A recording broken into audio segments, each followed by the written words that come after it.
যে যেখান থেকে আমার ভিডিওটা দেখতেছেন আশা করি সবাই অনেকটা ভালো আছেন। আর আমি আপনাদের দোয়ায় আল্লাহর অশেষ রহমতে অনেকটা ভালো আছি। আজকের ব্লগটা আমি শুরু করলাম বিকালের একটা আবহাওয়া দিয়ে।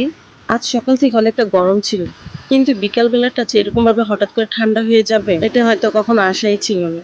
তবে একটা কথা বলতে চাই, সেটা হচ্ছে যে ইদানিং যে প্রচুর যে গরমটা গেছে না, সেটার জন্য এরকম ঠান্ডা বাতাসটার খুব প্রয়োজন ছিল।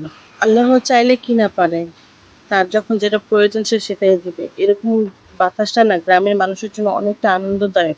যারা খেতে খামারে কাজ করে তাদের সকাল থেকে সূর্যতাপটা যখন মাথায় ওঠে, আর যখন পরন্ত বিকালে তাদের যে বাতাসগুলো শরীরে লাগে না, তখন এই প্রশান্তিটাই তাদের অনেক শান্তিময় নিয়ে আসে।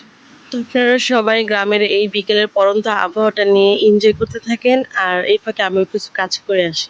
সবাই ভালো থাকবে।